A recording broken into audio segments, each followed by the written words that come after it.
Hi, in this video we're going to talk about how to stop self-sabotaging thoughts. And self-sabotage happens a lot, and it's often without us consciously noticing what's happening.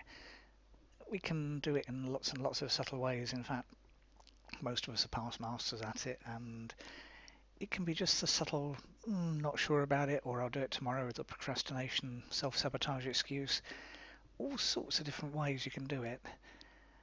But that said, there's also all sorts of different ways you can get over it. So let's go into that a bit. And start with, if you're always looking for reasons why things won't work, chances are you're sabotaging yourself. And it can be, oh, not sure about that, oh, I don't think it'll work. You know, the sort of negative thoughts that crop up kind of more often than we'd like. All those kind of excuses of, rather than looking on the glass half full side, it's the glass half empty. It's not always, it doesn't mean you're a negative person or anything like that. It just means in certain circumstances, often with new things, you end up self-sabotaging, and the new thing could be all sorts of different things. Some people won't use a mobile phone, others won't use email, amazingly. Yes, there are still people like that, and they're not all over 100 in age or anything like that. There are younger people that shy away from technology, and they're probably self-sabotaging a lot of different things there. So lots of different ways you can do it, and start by noticing when you sort of put barriers your own way. If you put up a great big stop sign in front of your eyes or in your head, or it pops out of your head, or you just hesitate too often. And hesitating is okay because it gives you a chance to think, but if you're hesitating for the last month or a year on something, you're probably self-sabotaging. So start by figuring out what you do most often to put those stop signs in your path. And sometimes they're mountains out of molehills, so that they're something that appears really, really big, but actually isn't. Sometimes they are big. Um, that can work, and you chip away at the edges or you go around it.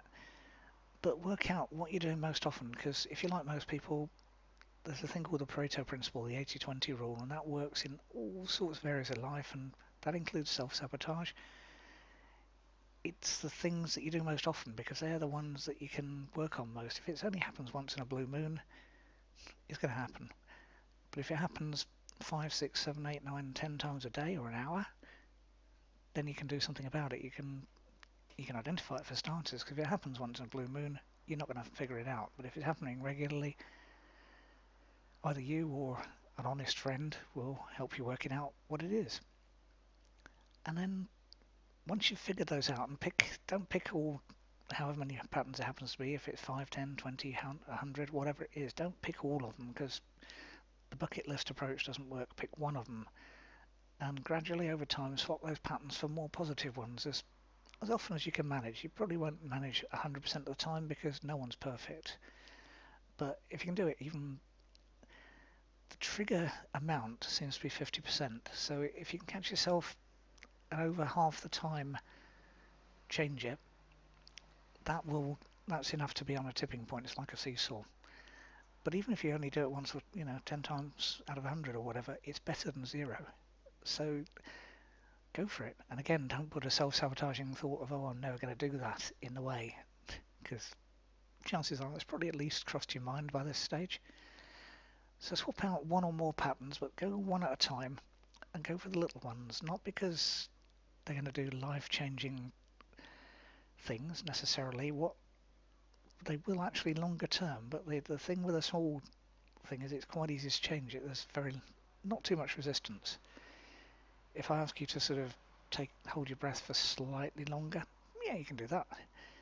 If I ask you to do all sorts of different things, take one less spoonful of food each time you eat, or one less forkful of food every time you eat a meal, yeah, you can do that. It's an easy change, and it builds up. So those small things mount up, and then keep at it. It's generally said, self-help books tend to say it takes a month to form a new habit. Some of the research studies I've read have said it takes up to 2 months, and especially with bigger habits that you've been doing probably for longer than you care to admit, maybe years and years and years since you left school, maybe even earlier. So don't expect a habit you've been using to prop you up for years and years and years to change overnight or even in a month. work at it, chip away at it, and keep at it, because it will go. And don't beat yourself up if you don't always manage to stop self-sabotaging, especially at first, because that's another reason that we tend to use to basically say, oh, I can't do it.